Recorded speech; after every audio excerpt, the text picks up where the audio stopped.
அனைவருக்கும் வணக்கம். கடந்த காலங்களில் சொன்னதுக்கு அப்புறம் என்கிட்ட தொடர்பு கொண்ட நிறைய பேர் தங்களோட வீட்டில் தென்னை மரம் வச்சிருக்கிறதா சொன்னாங்க. அந்த தென்னை மரம் சரியா பராமரிக்கப்படலை அப்படிங்கிறத நான் அவங்க அனுப்பிச்ச புகைப்படங்கள்ல இருந்து தெரிஞ்சுக்கிட்டேன். தமிழ்நாட்டோட எந்த மாவட்டத்தில் இருந்தாலும் சரி, வீட்டில் தென்னை மரம் வளர்க்கும் போது நீங்க செய்ய வேண்டிய அடிப்படையான 3 முக்கியமான காரியம்.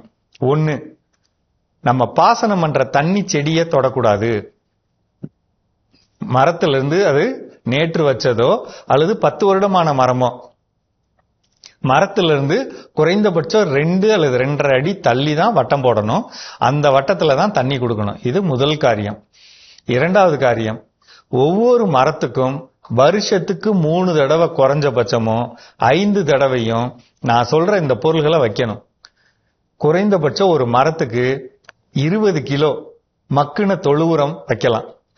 மண்ணை சுரண்டுறோம், மண்வெட்டியில மண்ணை சுரண்டுறோம், 20 கிலோ மரத்தை சுத்தி போடுறோம், 2 கிலோ அல்லது 1 கிலோ வேப்பம் புண்ணாக்கு போடுறோம். ரொம்ப முக்கியம். 3வது, ஒரு மரத்துக்கு 3 கிலோல இருந்து 5 கிலோ சாம்பல், வீட்டு அடுப்பு எரிச்ச சாம்பல் அல்லது ஏதாவது ஆலைகள்ல கிடைக்கிற சாம்பல், இதை உள்ள போடணுங்க. உள்ள போட்டு மூடணும். நம்ம தோண்டின மண்ணை திருப்பி இழுத்து மூடணும். மூடினதுக்கு அப்புறம் அதுல தண்ணி கொடுக்க பார்க்கணும். இதுதான் 2வது காரியம். 3வது காரியம், தொடர்ந்து சத்துக்கள் கொடுக்கணும். தொடர்ந்து அப்படின்னா எப்படி அப்படின்னு சொல்லி பாத்தீங்கன்னா, குறைந்தபட்சம் 10 நாட்களுக்கு ஒரு முறை அல்லது 7 நாட்களுக்கு ஒரு முறை, உங்களுக்கு தெரிந்த வரையிலும். நீங்க எல்லாம் என்ன செஞ்சிருப்பீங்க அப்படின்னு சொன்னா, பக்கத்தில் இருக்கக்கூடிய நர்சரியில அதிகமான காய்கள் வரக்கூடிய குட்டை ரக மரம் எது அப்படின்னு தேர்ந்தெடுத்து தான் வளர்த்திருப்பீங்க. அந்த மரத்தை பத்தி ஒண்ணு தெரிஞ்சுக்கங்க.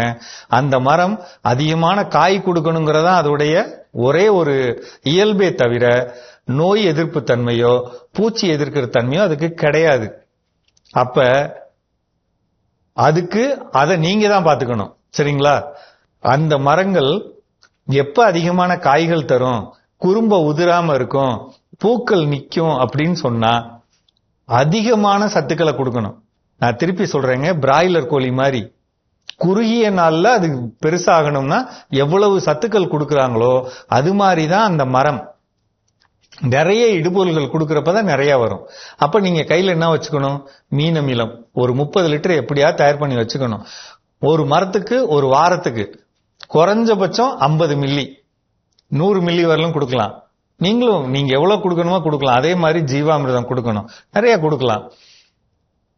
எதுவா இருந்தாலும் 7 நாட்களுக்கு ஒரு முறை கொடுத்துட்டே வரணும். இந்த விஷயத்த தெரிஞ்சுக்கங்க. அடுத்த முக்கியமான விஷயம், பக்கத்தில் இருக்கக்கூடிய வேளாண்மை துறை அல்லது தோட்டக்கலைத்துறை, இவங்கெல்லாம் எங்க இருப்பாங்க? பக்கத்தில் இருக்க யூனியன் ஆபீஸ்ல இருக்கும்.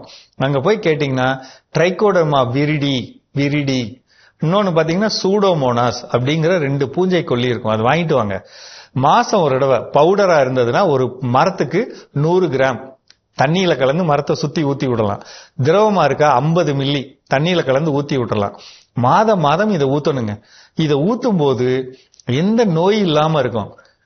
அடுத்து மரத்தோட மேல் பகுதிக்கு யாராவது போறாங்கன்னா மரத்தோட தலைப்பகுதியிலையும் இந்த சூடோமோனாஸ்ங்கிற திரவம் ஒரு மரத்துக்கு 50 மில்லி அல்லது 100 கிராம், மெட்டாரைசியம் 50 மில்லி அல்லது 100 கிராம், ரெண்டையும் கலந்து மரத்தோட குருத்துல ஊத்தணும். மட்டைகளுக்குள்ள பிரிச்சு ஊத்தி விடணும். எவ்வளவு தண்ணி வேணுமோ அதுல கலந்து ஊத்தணும். கவனமா இருங்க. இது கண்டிப்பா செய்யணும். எல்லா காலத்திலையும் செய்யணும். அடுத்து வரப்போறக்கூடியது நீண்ட வறட்சி அப்படிங்கிறப்ப கண்டிப்பா இதெல்லாம் அவசியம் செய்யணும். அப்படி செய்யும் போது நிச்சய வெற்றி கிடைக்கும். குறும்பை உதிராது, பூக்கள் நிக்கும், காய்கள் பெருசாகும். காய்கள் பெருசாகும்னா நம்ம நிறைய கொடுத்தாதான் வரும். தயவு செய்து இதெல்லாம் செஞ்சீங்கன்னா உங்களுடைய தென்னை மரத்துல நோய்கள் வராது. பக்கத்துல ஆமணக்கு செடி இருந்தா ஒரு 2 செடி வச்சு விடுங்க. இந்த வெள்ளை தாக்கம், அழுகல், இந்த மாதிரியான விஷயத்துக்கு அது எதிரா இருக்கும். பூச்சிகள் அதிகம் வர்றத தடுத்துரும், வண்டுகள் வர்றத தடுத்துரும். அதனால இந்த ஆமணக்கு மரம் ஒரு செடி 1-2 வச்சறது ரொம்ப நல்லது. அதே மாதிரி தென்னையை பொறுத்தளவுல நல்ல இடுபொருள்கள் கொடுக்கணும், தண்ணி நிறைய கொடுக்கணும். குறைஞ்சபட்சம் 2 வாளி தண்ணி, அதான் 40 லிட்டர் அந்த கணக்குல கொடுக்கணும். இந்த கவனத்தை வச்சுக்கோங்க. இது வச்சிருந்தாலே நம்ம அதிகமா ஜெயிக்கலாம். கவனமா செய்யுங்க. இன்னும் இது குறித்த நிறைய விஷயங்கள் பேசலாம். நன்றி.